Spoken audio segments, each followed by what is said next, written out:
আজকে আমাদের অ্যানিভার্সারি, আর এবছরের অ্যানিভার্সারিতে আমাদের কোনো প্ল্যান নেই আর কোনো সেলিব্রেশনও হচ্ছে না। আমি ভিডিও করতে করতে কাজ করব, এই দুটো আমি আজকে একদমই মেনটেন করতে পারবো না, আমার দ্বারা পসিবলই না। তুমি আর ক্যামেরা বারবার অন করো না, আমার ভালো লাগছে না।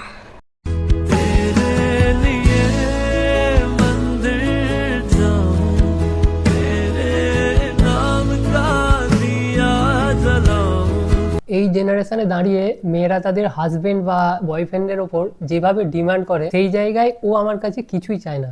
শুধু একটা জিনিস অনেক চেয়েও পায়নি, সেটা হলো ফ্যামিলিতে সবাই একসাথে থাকার যে ব্যাপারটা। হ্যালো এভরিওয়ান, আজকের ভিডিওটা আমি একাই শুরু করছি। আজকে আমাদের অ্যানিভার্সারি, আর এবছরের অ্যানিভার্সারিতে আমাদের কোনো প্ল্যান নেই আর কোনো সেলিব্রেশনও হচ্ছে না। मतलब वो अलग ही लेवल का बंदा था। কারণ কিছুদিন আগেই তোমরা দেখেছো আমাদের শরীর খারাপ ছিল। আমার শরীর ঠিক হয়ে গেলেও ওর শরীর এখনও ঠিক হয়নি বলতে জ্বর ওর একদিনই এসেছিল, বাট সর্দি আর গলা ব্যথা মানে একদমই ঠিক হচ্ছে না। প্রতি বছর এই দিনে সকালের দিকে আমরা কোনো মন্দিরে পুজো দিতে যাই, আর বিকালের দিকে বাড়ি ফিরে আমরা কেক নিয়ে এসে ছোট্ট করে একটু সেলিব্রেশন করি। যেহেতু এবারে কিছু প্ল্যানিং নেই, তো ও আমাকে বলেছিল আজকের দিনে একটা ছোট্ট করে ব্লগ বানাবো। সারাদিন কি করছি না করছি সেটাই তোমাদের সাথে শেয়ার করব। আমি নাইট ডিউটি গিয়েছিলাম, আর একটু আগে ফিরে ওকে আমি জিজ্ঞাসা করলাম যে আজকে ব্লগ বানাবে তো, কিন্তু ও আমাকে বলল যে আজকে আমি ব্লগ বানাতে পারবো না। ও আমাকে এখন বলল আমার গলায় এতটাই ব্যথা, তার সাথে ভয়েসটাও একটু চেঞ্জ হয়ে গেছে, আমি হয়তো ব্লগ কন্টিনিউ করতে পারবো না। এমনিতেই তো এবারে আমাদের কোনো প্ল্যানিং নেই, সেলিব্রেশন করবো না, এটা আমরা দুজনে আগে থেকেই ভেবে রেখেছিলাম, কিন্তু দুজনে কোথাও ঘুরতে যাওয়ার ইচ্ছা ছিল। এই কদিন এত গরম পড়েছে, ও বলছে আমি কোথাও যাব না, কারণ ও এই গরমে ঘর থেকে বেরোতেই চায় না। তার উপর শরীর ওর এখনও ঠিক হয়নি, আর ঠিক হবেই বা কী করে। গলায় এত ব্যথা থাকার পরেও কন্টিনিউ ফ্রিজের জল খেয়ে যাচ্ছে, আর ওয়েদার এত গরম আমি বারণও করতে পারছি না। যাই হোক, আজকে আমি ব্লগটা অন করার মেন কারণ, যেহেতু এবারে কিছু আমি করছি না আর ওর জন্য কোনো গিফটও আমি আনিনি, তাই ভাবলাম ব্লগটা আমি স্টার্ট করি। যেহেতু এটাই ওর ইচ্ছা ছিল, একটু খুশিও হয়ে যাবে। এখন বাজে 6টা, আমি এখন ঘুমাবো। আর আমি তো নাইট ডিউটি করে কিছুক্ষণ আগেই ফিরেছি। ও এখন ঘুমাচ্ছে, হয়তো ও 8টার সময় করে উঠবে। ও উঠে ফ্রেশ হয়ে যদি মনে করে ব্লগটা কন্টিনিউ করবে, তো তাহলেই এই ব্লগটা আসবে। আর যদি মনে করে যে কন্টিনিউ করব না, তাহলে এই ব্লগটা এখানেই এন্ড, এই ব্লগটা আর আসবেই না। তো চলো একবারে বেলায় তোমাদের সাথে দেখা হচ্ছে। আমি সকালে ঘুম থেকে উঠে স্নান টান করে একবারে ফ্রেশ হয়ে ওকে বললাম ক্যামেরাটা অন করো। নতুন করে আমি আর কিছু বলছি না, কারণ দেখলাম তো সকালেও ভিডিও করে সবই বলেছে। আর আমার তো মনে হয় তোমরা আমার মুখটা দেখে অলরেডি বুঝতে পারছো যে আমার শরীরটা কতটা খারাপ। আমি আর বেশি কিছু বলছি না, কারণ আমি বেশি কথা বলতে পারবো না। যাই হোক, আমি তো এই স্নান টান করে এলাম, এবার রান্নাটা শুরু করব। তার আগে আমি ঠাকুরকে পুজোটা দিয়ে নিই, এখনও পুজো দেওয়া হয়নি। আর কিছু জিনিস কেনার আছে, ও বাজার থেকে কিনে নিয়ে আসুক, নিয়ে এসে তারপর ও একবারে ভিডিওটা অন করবে। কারণ আমি ভিডিও করতে করতে কাজ করব, এই দুটো আমি আজকে একদমই মেনটেন করতে পারবো না, আমার দ্বারা পসিবলই না। ভালো নতুন জামা অন্তত পরতে পারতে। তুমি আর বলো না, আমি যে মানে তোমার জন্যই রান্না বান্না করবো এইটুকুটা আমি ভেবে রেখেছি, এটাই অনেক। আমি আর মানে এতটাই আমার আজকে শরীরটা খারাপ লাগছে, আমি পারছি না। এবার শুয়ে থাকলেও হবে না, যেহেতু এই দিনটা তো আর সবসময় আসবে না, বছরে একবারই আসে। আমি যদি শুয়ে কাটিয়ে দিই ওরও একটু মনটা খারাপ হবে, তাই আমি একটু রান্না বান্না করবো। এটাই এর থেকে বেশি আর কিচ্ছু হবে না, জাস্ট একটু ছোট্ট করে আয়োজন, এছাড়া আর কিচ্ছু না। কারণ আমি চাই না কোনো জন্মদিন হোক বা বার্থডে হোক আমি এইগুলোতে বাইরে থেকে খাবার কিনে নিয়ে এসে খেতে খুব একটা পছন্দ করি না। সারা বছর তো বাইরে খাওয়ার জন্য সময় আসি, রেস্টুরেন্টে গিয়ে তো সারা বছর খেতে পারবো, কিন্তু আমি চাই এই স্পেশাল দিনগুলো যাতে আমি বাড়িতে নিজের হাতে রান্না করে ওকে খাওয়াতে পারি। ঠিক আছে, চলো আমি তাহলে এবার ঠাকুরকে পুজোটা দিয়ে নিই। এখন পুজোটা করে নিক, আর ততক্ষণে তোমাদেরকে একটা আমি কথা বলি, শোনো। তোমরা যদি ওর বার্থডে ব্লগটা না দেখে থাকো, তাহলে অবশ্যই গিয়ে দেখে আসো। আর আমি এখন বাজার বেরিয়ে যাব, একবারে বাজার থেকে এসে অন হচ্ছে। আমি বাজার থেকে ফিরলাম, আর এসে দেখছি ও রান্না শুরু করে দিয়েছে। আর রান্না করতে করতে আবার এই যে মানে তেল ছিটকে হাতে এমন পড়েছে, আঙুলে দেখছি ফোসকা পড়ে গেছে, আবার মাজল লাগেছে। দেখি হাতটা দেখাও, হাতটা দেখাও, হাতটা দেখাও। তুমি দেখে শুনে করতে পারো না? হ্যাঁ, এক্ষুনি যদি কিছু হয়ে যেত তাহলে কি করে রান্না করতে? আজকে শরীর খারাপ বলে এনার্জিই নেই, সেই জন্য মানে ধ্যান নেই, সব দিকে হাত পুড়িয়ে ফেলেছি ওই জন্য। আর কি রান্না করছো? সেরকম বেশি কিছু নয়, ছোটোখাটো কিছু আয়োজন। তোমার ফেভারিট ফ্রাইড রাইস, চিকেন কষা, আর তোমার সব থেকে ফেভারিট পায়েস করার একটু ইচ্ছা আছে। দেখা যাক, এই দুটো আগে করি, তারপরে ভালো লাগলে পায়েসটা করব। ওসব আমি শুনবো না তো, ইচ্ছা আছে কি নেই, করতে হবে মানে করতে হবে। কবে থেকে বলেছি তোমাকে, তুমি করে দাওনি। আজ নয় কাল, কাল নয় পরশু। ঠিক আছে থাক, এদিকে বলছে বাইরে থেকে খাবার কিনে নিয়ে এসে খাচ্ছি আজকে, তোমাকে রান্না করতে হবে না। আবার যেই রান্না করতে শুরু করেছি বলছে করতেই হবে। তুমি আর বকো না। পারবে না? আমি করবো বলো, হাতে তোমার লাগছে তো? হ্যাঁ, পারবো। আঙুলটা দেখে রাখো দেখি কতটা গেছে। এইখান থেকে অনেক কাহিনী তো এখান ফুচকা অবধি পড়েছে গোটাটাই। মনে হয়। এরম করে গাজরটা তেলেতে দিতে গেছে, তেলটা ছিটকে পুরো মানে হাতে ছিটকে গেছে। জোরে ফেলেছি গাজরটা, তেলটা পুরো দেখে এই শুনে আঙুলটা করো, ছিটকে এখনো গেছে। তো অনেক কিছু বাকি। ঠিক আছে, রান্না করে নাও, একবারে শেষেই দেখাবো, কারণ তোমার শরীর তো এমনিই খারাপ, বারবার তোমাকে আর ডিস্টার্ব করবো না আমি। কিন্তু রান্নাটা সাবধানে করো, যেন না দ্বিতীয়বার কিছু হয় তোমার। তুমি আর ক্যামেরা বারবার অন করো না, আমার ভালো লাগছে না। একবারে হয়ে গেলে তারপর আমি সব নিয়ে রেডি করে তারপর আমি দেখিয়ে দেবো, তুমি ঠিক তখন আছে। ভিডিও বানাবে। আজকে আমার ঠিক একদমই আছে। ইচ্ছা নেই। রান্নাটা তাহলে ঝটপট বানিয়ে নাও। এই যে আমার মিষ্টি বউটা রান্না বান্না একবারে কমপ্লিট করে ফ্রেশ হয়ে খাবার নিয়ে চলে এসেছে। কি বলবো, মানে তুলনাই হয় না, তুলনা হয় না মানে একদমই হয় না। সর্দিতে একবারে হাঁপাচ্ছে, সেই অবস্থাতেই রান্না করেই যাচ্ছে। তবু এত গরম, সেই গরমেতে মানে ঘেমে পুরো স্নান করে যাচ্ছে, তাও রান্না করে এই যে খাবার সার্ভ করছে। পায়েসটা বসে গেল নাকি? কেন বসবে কেন? দেখো, ঠিকই আছে এরকম। পায়েস ওরকমই তো হয়, ঠিকই আছে, ঠিকই আছে না?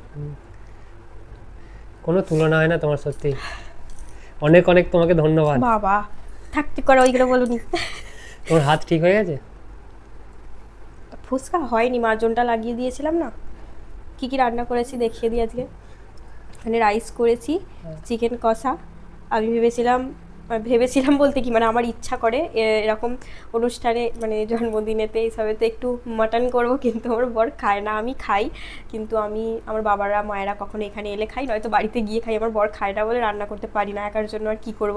আমার বরের ফেভারিট চিকেন, চিকেন ছাড়া কিছু খায় না, তো চিকেনই করেছি। আর পাঁপড় ভাজা, চাটনি, আর কিছু নয়। আর পায়েস করেছি, পায়েসটা আমার বরের খুব পছন্দের।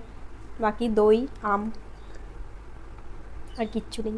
তাহলে ছোট্টখাট্টো আয়োজন। আজকের এইগুলোই ছিল, তাই তো? আর মেনু শসা আছে, শসা আর কি, ওটা কোথায় গেল? গাজর? শসা গাজর, আর কিছু নেই। সিম্পল আয়োজন। চলে আসো, 2:30 বেজে গেছে, অনেক দেরি হয়ে গেছে, খেয়ে নাও। এত গরম পড়েছে, মানে গরমে মনে হচ্ছে বারবার চান করেই যাই, চান করেই যাই, ভালোই লাগছে না, শুধু ঘেমে যাচ্ছি। চলে আসো, খেয়ে নাও। যাচ্ছি। কেমন হয়েছে? ভালোই হয়েছে। ভালো হয়েছে? ঝাল হয়ে গেছে চিকেনে? না না, ঝাল ঠিক লাগছে না, ঠিকই আছে। রাইসে মিষ্টি মিষ্টিটাও ঠিকই আছে। সব পারফেক্ট। ঠিক আছে, জলটা দাও একটু। খেয়ে নাও তাহলে। তুমিও চলে আসো, দেরি হয়ে যাচ্ছে তো।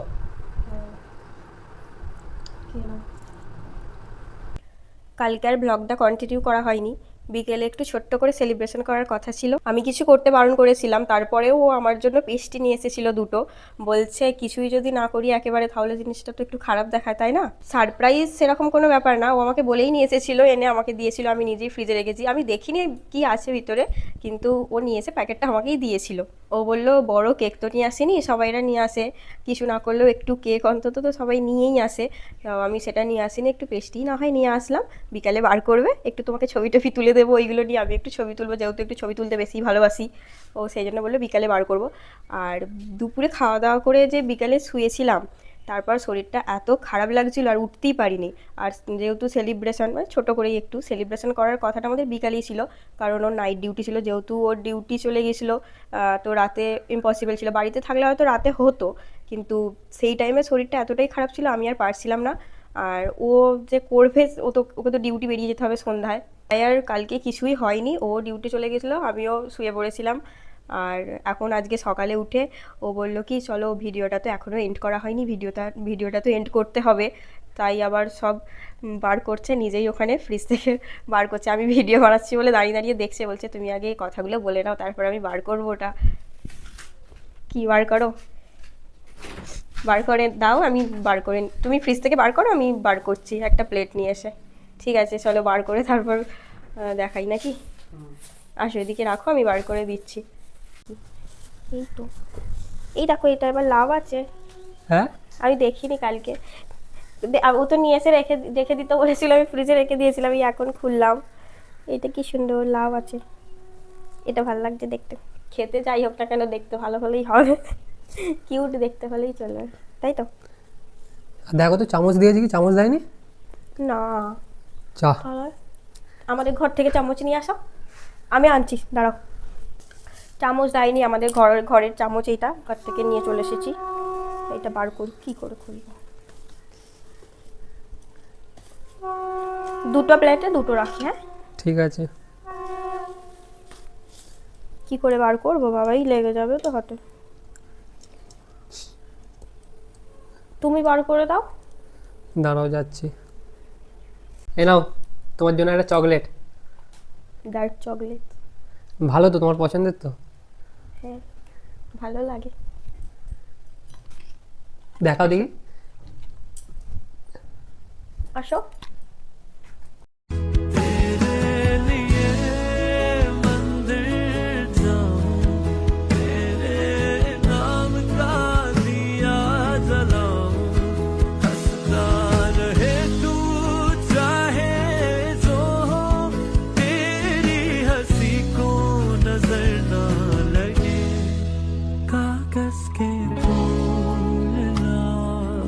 तेरे लिए खत लिखूं तेरे लिए मैं खुदा में मानूं नहीं पर मांगू दुआ। দেখতে দেখতে আমাদের 4 বছরের ম্যারেজ লাইফ কমপ্লিট। আমরা ভিডিও বানাচ্ছি এখনও 1 বছরও হয়নি। তোমরা হয়তো কয়েকটা মাস ধরেই আমাদের ভিডিও দেখছো। যতদিন দেখছো তোমরা আমাদের ভিডিও, ওর বার্থডে হোক বা অ্যানিভার্সারি, আজ পর্যন্ত ওকে কোনো গিফটই আমি দিতে পারিনি। তারপরেও ওর না আছে কোনো অভিমান আর না আছে কোনো অভিযোগ। ও আমার কাছ থেকে এসব কিছুই আশা করে না। ওর শুধু একটাই বায়না, নতুন জামা আর শাড়ি। তাও যে সবসময় চাই মানে সেটা না। ওর কোনো সাজগোজেরও বায়না নেই। আর এখন যে ওকে দেখছো বসে আছে, মেকআপ ছাড়াই বসে আছে, শুধু নামমাত্র একটু লিপস্টিক পরেছে। এই যে ওর মুখটা দেখছো, এটা হচ্ছে ওর অরিজিনাল স্কিন। আর আমার বউ এমনিতেই ন্যাচারাল বিউটি, ওর সাজার প্রয়োজনও পড়ে না। এই জেনারেশনে দাঁড়িয়ে মেয়েরা তাদের হাজবেন্ড বা বয়ফ্রেন্ডের ওপর যেভাবে ডিমান্ড করে, সেই জায়গায় ও আমার কাছে কিছুই চায় না। যদিও সব মেয়েরা সমান হয় না, শুধু একটা জিনিস অনেক চেয়েও পায়নি, সেটা হলো ফ্যামিলিতে সবাই একসাথে থাকার যে ব্যাপারটা, যাতে কোনো বাইরের মানুষ ইন্টারফেয়ার না করে বা ফ্যামিলির মেম্বাররা বাইরের মানুষজনদের কথা না শুনে শুধু ফ্যামিলির মানুষগুলোকে নিয়েই যেন হ্যাপি থাকে, এটাইও চায়। কিন্তু সব ফ্যামিলি তো সমান না। যাই হোক, আমি বেশি গভীরে যাচ্ছি না। মেন ব্যাপারটা, ওকে যে একটু বেশি ভালোবাসবে আর একটু বেশি আদর যত্ন করবে, সে ওর খুব পছন্দের মানুষ হয়ে যায়। ও সবাইকে ভালোবেসে একসাথে নিয়েই থাকতে চায়। এটা যারা বোঝেনি তাদেরকে আমার কিছু বলার নেই, আর বোঝাবারও দরকার নেই। সময় এলে সবাই একদিন ঠিকই বুঝবে। তোমরা ভাবছো আমি একটু বেশি প্রশংসা করে দিলাম, কিন্তু আমি তো জানি আমি একটুও বাইরে বলছি না। সবশেষে আমি একটাই কথা বলবো, ওকে পেয়ে আমি অনেক নিজেকে লাকি মনে করি। কারণ এখনকার যুগে একটা মেয়ে কখনো একটা বেকার ছেলের হাত ধরে বেরিয়ে আসে না, যেটা ও করেছিল। অনেক কিছুই বলে ফেললাম, আর কিছু বলবো না। তুমি কিছু বলতে চাও? ও আজকে আর কিছু বলতে চাইছে না। তোমরা যদি আমাদের লাভ স্টোরি ভিডিও শুনতে বা দেখতে চাও, অবশ্যই কমেন্টে জানাবে। আজকের ভিডিওটা এখানেই শেষ করছি। আর এই ভিডিওটা যদি তোমাদের ভালো লেগে থাকে তাহলে অবশ্যই লাইক, কমেন্ট, শেয়ার করে দিও। আর যদি ইউটিউব থেকে দেখে থাকো অবশ্যই সাবস্ক্রাইব করবে। আর যদি ফেসবুক থেকে দেখে থাকো তাহলে অবশ্যই ফলো করে দিও। দেখা হচ্ছে পরের ভিডিওতে। চলো টাটা।